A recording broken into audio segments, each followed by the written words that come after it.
Hello, everybody. Welcome to DailyRobot, the podcast. Yep. Hi. Oh, there I am. Oh, I did shave. Okay. I shouldn't admit that. Hey, Sandy. Hi. How you doing? I'm good. How are you? All right. It's been a while since we've done the show. Yeah. It should be called the bi-weekly robot. Anyway. That's okay. Hi, everybody. Welcome to DailyRobot. We are a podcast that covers space, robotics, little pop culture. Some pop culture. Whatever we feel like talking about. Exactly. Fast cars, maybe. Yeah. That'd be fun. You can reach us at all the usuals: Instagram, Twitter, Facebook, YouTube at DailyRobot TV. You may also recognize us from Smart Robots Review, the other YouTube channel we have running, reviewing robotics. So from time to time, we're going to talk about robotics from that show as well. But today's been a while since we talked, so we have a lot of topics to catch up on, and we have a special guest. We do. What do we have, Sandy? We have Eric Larkin. Let's bring him in. Hey, everybody. Hi. There we go. How are you? We're good. How are you? This is great. I'm good, thank you. Sweating a little bit down here. Dealing with the Florida winter. That's right. Eric's coming to us we're up in Wisconsin. Eric's down in Cocoa Beach right now, so we're in a little bit different weather at the moment. Opposite spectrums. That's right. It's all good. Eric, thanks for being on. So I appreciate it. I always appreciate invites for like this. Yeah, this is great. We know Eric from NASA Social back in 2017. 2018. Yeah, April 2018 when we went to see the test launch. Yes. Mm-hmm. I remember the payload. That was awesome. Mm-hmm. Yeah. So, Eric, you're not only an awesome guy, we know this, but you're also a pretty good photographer. You live in an amazing place, very close to, and I heard this the other day, Space Coast? Yeah. I never heard that before. I don't know how you never heard that. Anyway, introduce yourself, Eric. Where do you live, and what is this coast of space or something? My name's Eric Larkin, and I live in Cocoa Beach. I'm a local real estate agent here that just loves talking about living, working, and playing in the Space Coast and on the beach and doing things along those lines. I'm an avid photographer. Love taking photos either with my phone or with the big camera. I run, love kayaking and just exploring the outdoors. And just like you have a fondness for space, I love the NASA Social. I can't wait till they can bring something like that back again, because the few times I've been out there it's just, I get goosebumps thinking about it, being that close to seeing the rocket and hearing about everything that happens behind the mission and how they get ready for the launch. And of course, every time I go out there, I meet such great people. And because of Twitter and Instagram and all the social networks, we're able to kind of keep in touch with each other from afar and just see what everybody's up to. Hold on, I love it. I want to use this. There you go. Wait, applause. There you go. Okay, I wanted to use it. Okay, well, fun. There you go. All right, good. So this is Eric. I don't know if you'll even remember this. Our launch was the launch that almost wasn't. The test launch got delayed a couple days, and I didn't know if I was going to be able to stay because I was taking time off from school, from being a teacher, and I was sad, to say the least, when they told us that the launch had been scrubbed and we didn't know when it was going to be. And thankfully, I was able to stay, and the launch was a go after that. Eric, when I saw you on the bus when we were getting ready to go when the launch was actually on, I remember you coming up to me and telling me you couldn't even look at my face that day because the sadness level was just... The sadness level was unreal. I remember it was your first launch ever. Yeah. And you were so excited when the bus was pulling onto the Space Center and we were starting the tour. Just you were like a schoolgirl. I mean, you were that excited about everything. And then when they announced that it was going to be delayed, just the look on your face, it was like we took Christmas away. Oh. Well, you kind of did. Well, not you, but yeah, that's what it felt like. It was awful, but thank goodness it got rescheduled and we ended up seeing it. It was amazing. It was incredible. Yeah, and the stars aligned. You were able to tweak the schedule and hotel rooms and all that all worked out really well. It all worked out. And part of that was some of the great people that were there. I think some of those that had hotel rooms kind of pitched in, and you were able to share some space and that type of stuff. Yeah, it was actually really amazing. I mean, the people I've met at NASA Social have been just beyond incredible. And in that particular instance, there were a couple of people who were there. Their employers were paying for their hotel rooms. And since they were free anyway for them, they had 2 beds. They offered me the extra bed. So, yeah. That was really nice of them. It was incredible. If it weren't for that, I wouldn't have been able to afford to stay. So. Yeah, and that was the second NASA Social I went to. The first one was actually called a Tweet Up. Years before that, and I didn't realize how special of an occasion that was until the test one, where you came. Well, you were in Wisconsin at the time, right? I was in North Carolina. Throughout the country, we had folks from Hawaii. There was a girl who flew in from Singapore to see the launch. I mean, all over the country were coming in, and here it's in my backyard. It was just something that I realized I was taking for granted, to have such a wonderful experience to be able to walk outside and watch a rocket launch. Yeah, it was really incredible. And you've been to one since then too, haven't you? I did in February of 2020. Yeah. It was the Solar Orbiter. I was able to do that. I didn't get to do the tour because the launch was delayed a few times. Oh, okay. And the day that they had the NASA Social, the behind the scenes stuff, I had to work. I couldn't get out of that. Oh, but they allowed me to come for the launch, and it was a night launch, and it was super cool. It was right in front of the VAB. On that is where they had the press set up for that, and it was great. That's incredible. Well, if anybody has seen Eric's sites, and we're going to share his social media sites, but you take some great pictures, and the fun part about the location you are at, you always see launches, right? I mean, you can be sitting on the beach and like, oh, there goes another one. It's like it becomes as casual as like walking out your door every day. I mean, it's like, oh, there's another one. But you take some great pictures, and kind of jealous of that area that's so beautiful, and you get to see launches all the time. I love it. Well, talk about what Cocoa Beach is? Yeah. Where it's located at? Yeah. Okay. Where I'm at, I live South Cocoa Beach. So, like, from my front door to the launch pad is probably 25 or 30 miles away. Just guessing. I didn't really research that. But, like myself, I try to keep up with the schedules so I know when a launch is going to be, and I try to work my work schedule around that, or my sleep schedule, so I can actually get out and enjoy them. It doesn't always work out that way, but I have been like showing properties with a couple, and we were at a condo way south, and I'm like, we should probably walk out to the balcony and look north as SpaceX was launching. Oh my gosh. So it's something that they were able to appreciate. And I kind of, those who are around me that might be a little bit into seeing the launches, I try to make them true space geeks and follow what's going on afterwards. Well, good.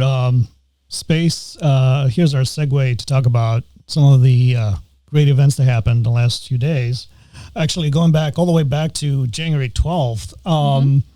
And I so wanted to go live that day or just do some kind of fun episode, right?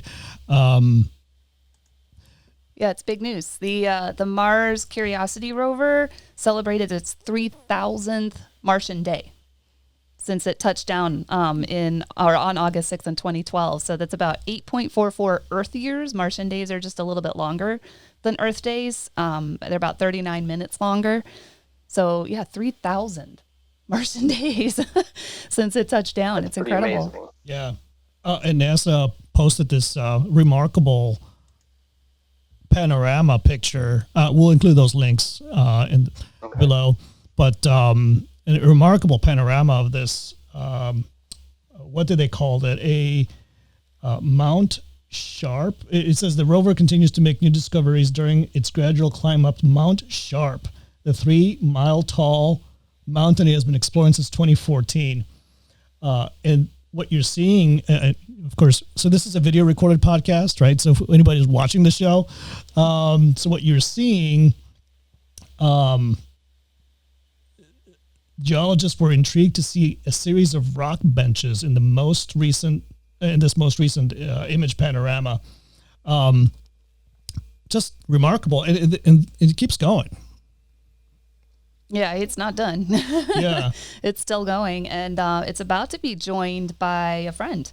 Oh, yes. Yes. The Mars Perseverance. That's coming up soon, too. Yeah, There February 18th is the landing date for that one. 3 weeks, yeah. Couple weeks or so, yeah. It's and that's a pretty big deal. That one's going to be collecting samples of rock and soil and things on the surface of Mars, and then it's actually going to kind of bag them up, so to speak, put them in airtight containers, and then leave them using on the surface its of robotic Mars. arm. Yes, using robots. it. Yeah.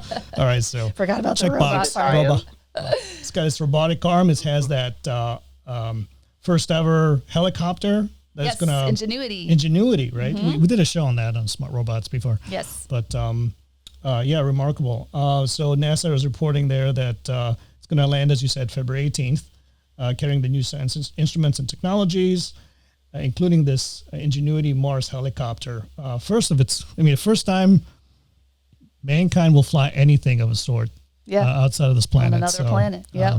That's remarkable. And we saw, actually, when we went for the test launch, Eric, if you remember when we were at SwampWorks, I think we saw sort of a prototype model of the first version of what ended up being the Ingenuity helicopter. I so wish we could have brought a camera into that room because there were so many neat things in there, but we were stripped of all technology. That's right. Yes. So for our viewers and listeners, SwampWorks is a special unit of engineers and scientists at NASA from different disciplines that work towards improving our exploration capabilities, space exploration capabilities. In fact, I got to interview AJ Nick, one of their founding engineers, R&D engineers there, and we were talking about robotics because they had a competition at the time. But just bright people. In fact, we're going to talk about they're working on some robots that will be smaller, and they're going to be sending them up to probably to the moon first. Yeah. So we're going to be doing an episode on that soon. But yeah, SwampWorks, just a remarkable place. So what else? Oh yeah, right. NASA had the final of its green test for the SLS. Yeah. So that was back on January 16th. NASA held its final testing at Stennis Facility in Mississippi, testing the SLS core stage and 4 Aerojet Rocketdyne RS-25 liquid hydrojet rocket engines. Say that 1,000 times fast. Say backwards. Right. So this is like equipment used back in the shuttle era, slightly upgraded with new engine controller hardware combined with 2 massive solid boosters, and also which are also from the shuttlecraft era. And the test was supposed to last 8 minutes? 8 minutes. Mm-hmm. But it was halted at 67 seconds. 67 seconds. Yeah, just over a minute they halted it. Yeah, it was a bright flash and motion from the thermal protection blanket surrounding the engine's gimbal system. So they shut it off. And NASA just reported just a few days ago that NASA and Boeing and Aerojet Rocketdyne, its partners, are continuing to assess the extensive data from the test as part of the planned near-term activities. They will complete the final assessment determining which objectives were fully met and which ones were partially met. So the reason why I'm bringing this up, I mean, obviously it's important, right? NASA is working to building this new SLS system to bring us into the moon and beyond. If you don't know what SLS is, it's a space launch system. Yes, right. And thank you for that. Mm-hmm. But the important part here is this program has been delayed a few times and over budget. Yeah. And we have government bureaucracy on top of that. So there's some concerns that NASA was supposed to have its first actual flight of the SLS system later this year. It might get delayed into next year. Yeah, it sounds like a lot of things may get delayed. I don't know. They're looking, I know they were hoping through the Artemis program to put the first man and next man and first woman on the moon as early as 2024, but I know there's some skepticism about whether that's going to happen. Eric, what do you think? I would love to see success of this program because it is always exciting to see this kind of technology, especially the size of rocket that this is going to be. But they've been working on it for such a long time, and it's still not quite right. It makes me wonder if this is going to be the rocket that actually does it.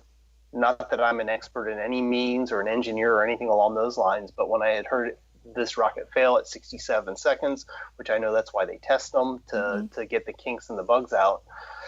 I don't understand, or better yet, I don't know what the next step's going to be for them with this particular rocket, because it sounds like there's plenty of things that they need to dive into to figure out what's going on.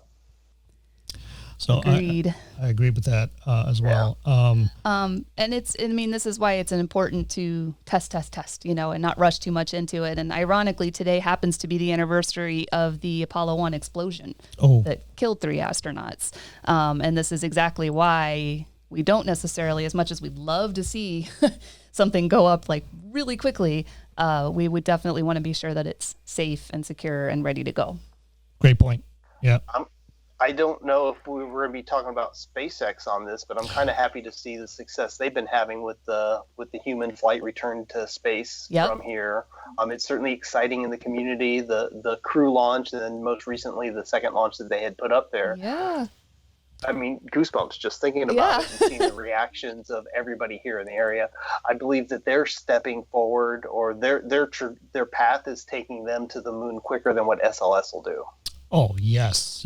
Certainly looks like it could be that way. Yeah. SpaceX is doing amazing things right now, for sure. It feels like we're competing with them, but really, we want them to succeed as much as the same way as we want the SLS system to succeed. They're not hindered as much by bureaucracy and, public funding as NASA is. But yeah, they're doing great. They're in fact, they were going to test SN9 Starship. They were going to do a flight test on Monday, and that was paused because of wind. I guess they said it was wind advisory. But that's happening in Texas. It's not happening in Florida. Are looking for some protection as they head into retirement. Well, let's see this video. There we go. Play some space. Sorry about that. Yeah. So. Trying to find that article. That was a good article out there. There's a site that actually you talked to me about, Teslarati. And NASA, was that person that does the site a NASA Social person? I did not meet them at a NASA Social, but they might. Eric, do you know? Teslarati. I've heard of it, and I thought it was from when we went to test the test launch. Mm-hmm. I think there was somebody there that was working on Teslarati. Or maybe they just had a Tesla. I just kind of remembered and put the two together like that. Which Fair enough. Happened. Well, right now, so as you mentioned, SpaceX, so they have some very important tests happening, right? So they're obviously testing spaceship itself, right? SN9 was going to be a flight test, and that's delayed. Then they're working on testing. Because they're working on developing spaceship, the second stage the first stage that's going to bring spaceship into space. So they have several tests going on. I'm a huge fan. I think we're all following this with great excitement. Yeah. I wish I could be there to take some, witness some I of know. this I'm so history. jealous of you, Eric. Yeah. You get to be so close. Well, that's in Texas. Right. That's in Texas. Right. Texas. So, but there's some local photographers here that are going to Texas, and they're taking video and pictures of it that are just pretty amazing when they come back with them. Yeah. So Sandy and I were talking about the future of the SLS program too, right? So with all these delays and being over budget with SLS, and then on the other hand, SpaceX doing so well, or at least they're failing, but they're moving pretty fast, right, in their development and their testing. What was encouraging to see is this article from NASA on the 21st that NASA lends moon rock for Oval Office display. Yes. I saw that this morning on Twitter, and I thought it was the coolest thing.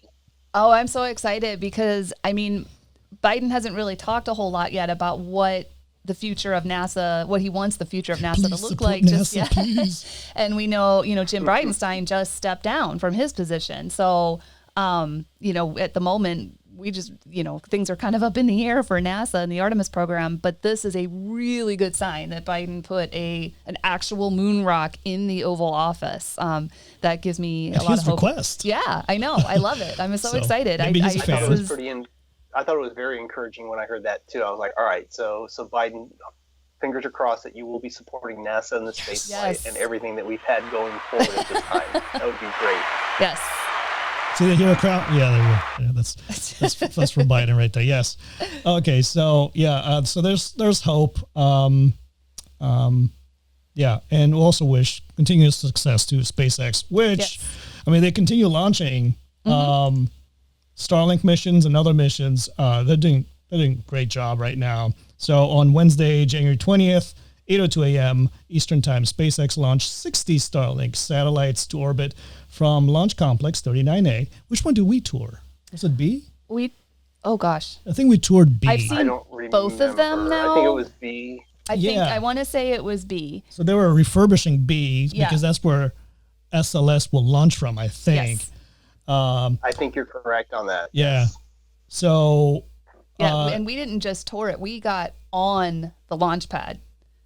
That was absolutely incredible. They drove the bus right up onto the launch pad, and we got to stand and look over the edge at the flame trench. And that was intense. Yeah. You see the tracks from the mover that was bringing the rockets up. Everything about that whole NASA Social was very exciting. Very exciting. Just happy to be a part of it. Yeah, it was incredible. Thank you, NASA, for inviting us. But they've mastered the art of reusing and being more green about this. If you can be green at all with these launch processes. So that rocket though was the 8th time it went to space. Right. That's just remarkable. And plus they're working on the Dragon capsule as well, right? That was successfully tested before. So this is great. They're doing a great job. And then if that wasn't enough, 4 days later, and I have the video here. This was the coolest launch. I wanted to find a Jason Statham pick. The Transporter. I'm a big Transporter fan, the movie. He's my alter ego. He's the man. The man of men. So anyway, the Transporter. So Transporter-1 mission. So this is an important mission that SpaceX launched. So Sunday, January 24th at 10 a.m. Eastern Time, Falcon 9 launched Transporter-1, SpaceX's first dedicated small sat rideshare program mission from Space Launch Complex 40, SLC 40 at Cape Canaveral Space Force Station in Florida. Falcon 9's first stage booster previously supported launch of Crew Dragon's second demonstration mission, the Anasis 2 mission, a Starlink mission, and launch of Dragon's 21st cargo resupply mission to the International Space Station. So again, they're reusing all these rockets. It's great. But this mission was so important because it was the very first rideshare mission.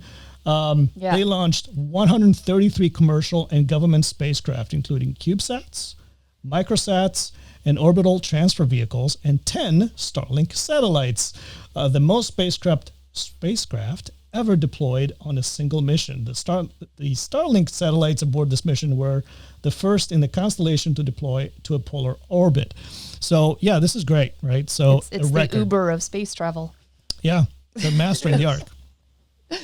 And to see it, because of the polar orbit, it was a southern trajectory, and this is the second time that SpaceX has done a southern launch like that, and it went right along the coastline. So oh my gosh, it went over my head at South Cocoa Beach. I think you took a picture of that. You did, yeah, I saw it. I did. Yeah.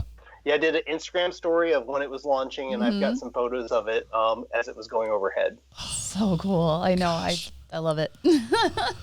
I get chills just thinking about launches. I know. So and Yeah. And because of the path, the one thing that I always love is the rumble. And since it flew overhead, it's like the rumble of the launch just seemed to extend for a much longer time, because sometimes I could hear it, sometimes I can't. But this one on Sunday morning, I could hear it loud and clear. My wife said that it was rattling the windows of the house. Wow. That's incredible. That's one of the things I remember the most about the test launch was the sound and the rumble that came after the actual launch. Like, you watched it go up, and then all of a sudden you feel the ground shake and the sound comes, and it's just you. Once in a lifetime experience. Incredible. It really is. And when we did the NASA Social for that, being so close, it was almost instant. Yeah. So watching it anywhere else, if I'm at the port or on the beach somewhere along the causeways, it's 3 or 4 minutes after the launch, and you're watching the rocket goes when you finally hear the sound. But when you're there at the press site, where we were fortunate enough to be a part of, you hear it instantly, and it's loud. It hits you. Yeah, it was very loud. It's like you could feel the sound wave. Yeah. Exactly. It was very cool. But, I was going to say earlier when you were talking about taking that picture and feeling what you were feeling, I think the secret is out about the Space Ghost. If you watch any of Eric's videos, you do a great job talking about the market there. Unfortunately, as Eric will tell you, there's very little inventory right now. That means higher prices for everybody, people like us that want to potentially a piece of that pie.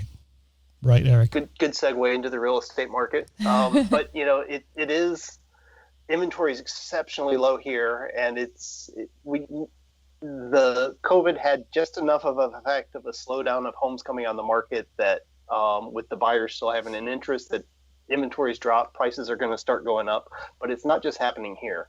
I've got friends across the country that are realtors, so this is happening in Virginia, it's happening in Madison, Wisconsin, it's happening in Chicago, all across the country. The same thing's happening. It's just not an isolated thing. So unfortunately, the real estate market, for those who are looking to buy, you just have to have patience. Yeah.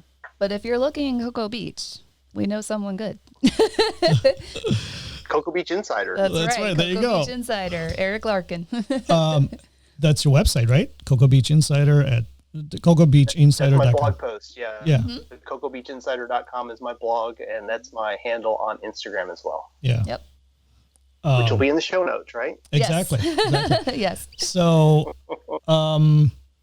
something out of today's news, right? There was a spacewalk. There was a spacewalk earlier today on the International Space Station. It was astronauts Mike Hopkins, and Victor Glover. And they were upgrading the European lab module. They were doing a couple upgrades out there. They did quite a few tasks. I mean, they always do when they go out there. They don't want to waste a spacewalk, obviously. They installed a new antenna on the outside of the European Space Agency section, which will enable an independent high bandwidth communication link to European ground stations. They also removed a pair of grapple fixture brackets on the far port or left truss in preparation for future power system upgrades. And on February 1st, this coming Monday, the two Hopkins and Glover will conduct another spacewalk to address some more tasks out there. So, spacewalks are... It's got to be a rush. Yeah, that's what I mean. You see the pictures of them out there. It's just like I can't even imagine. I mean, one direction you've got the International Space Station itself. One direction you've got Earth, and then there's just nothing beyond that. I mean, you turn one direction and there's just black, just this open spans of space. I mean, it's just got to be incredible. I couldn't imagine all the stars you can see while you're up there. Yeah. That would be just a beautiful sight to see. So, Eric, if you had a chance to go into space, even if it was just for a few hours, would you go? I would sign up for that. Yeah. I think it would be so worth it. I'll be a passenger. I'll do whatever I need to do to be a part of it. I think it would be really fun to do. Yeah. Once in a lifetime shot. Yeah. I have to admit, I don't think I could turn it down if someone said, "Hey, would you like to represent your school and take a flight into space?" Even if it was just for half an hour or something. I think, I don't know how I'd say no. Yeah, what about you, Elias? Same here. maybe Sir Branson is looking for teachers to put upon one of his space flights on Galaxy. Well, if he's listening, I'm all for it. I'm open. We should all do it. Yeah. Pick Sandy. Oh, yeah. Speaking of Virgin, and this is kind of impromptu. I'm not prepared, but I do want to kind of recognize the fact that Virgin Orbit, I think it's a spinoff from Virgin Intergalactic, they had a successful launch demo deploying some NASA payloads. And this is kind of unique because they don't launch traditionally like off the ground.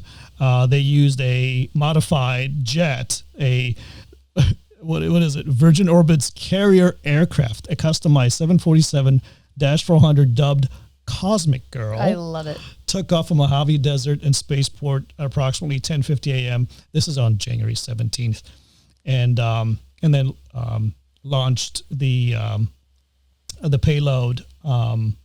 In fact, 10 payloads for NASA's Launch Services Program. So congratulations to them. This is still a test. Not a test, but it is a test. It's a launch demo, so they haven't been certified yet. But yeah. They've been awarded the NASA contract, so to potentially start launching payloads, and this is a great first step for them, or maybe a second step. I'm not certain where they are in the process. Yeah. Yeah. They had some setbacks in December and previously, but great job. But it can't be all about space, right? Okay, I have a cool story that we run into. SSC Tuatara, and I'm terrible with names, but I mean it's an odd name. Supercar claims world speed record of 282.9 miles per hour. This is a Washington State-made $1.9 million car that broke the record at in Florida. Right, on the old space shuttle landing strip. Yeah, the runway down there, which Eric and Elias and I actually stood on. We got to walk on that runway, so that's my favorite part of this whole story. But yeah, I think it's really cool. They used the old space shuttle landing strip as the runway, basically, for this car. We were probably standing where that car was at when we were probably. there. We were right there, right in front of the shuttle. I did some interviews there. Just a amazing looking car. Very sharp. But yeah, there you go. Space shuttles and cars.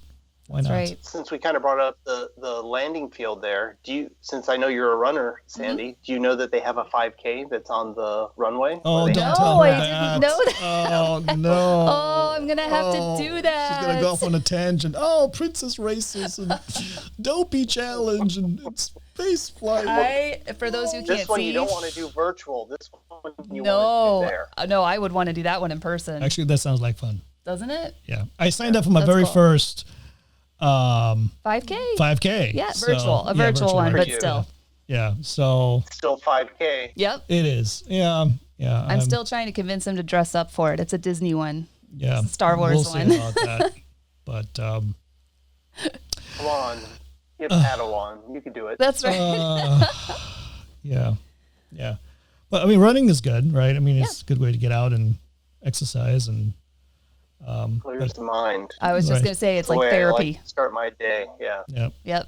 Yeah, you do a lot of running. I've been stalking you on Instagram, so I know.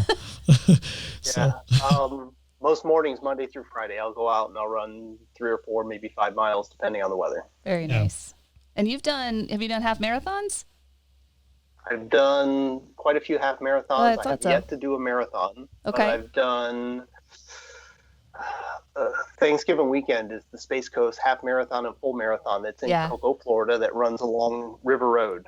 And I've done that 4 or 5 times. Nice. It used to be a Thanksgiving tradition. I just didn't do it this year because of obvious things. Yeah. So. Well, was it last year? It wasn't too terribly long ago. One of the astronauts in the International Space Station ran a marathon on a treadmill. And I remember that he wore weights to simulate the gravity on Earth, and he actually ran a marathon on a treadmill. Wow. Became the first person ever to do that in 0G. I'll have to look up who that was. How many miles he actually went. Right. Going around the Earth. A couple hours of running, yeah. That's right. It's amazing. I like it. Yeah. All right. Boy, That was fun. Yeah, lots of topics, lots of good stuff. Yeah. Conversation. Yeah. Eric, so much fun to have you on, and we'd love to have you on again. Yeah. I appreciate the invite. I love talking space, and a lot of good information here. I learned a lot too, so I appreciate all that very much. Awesome.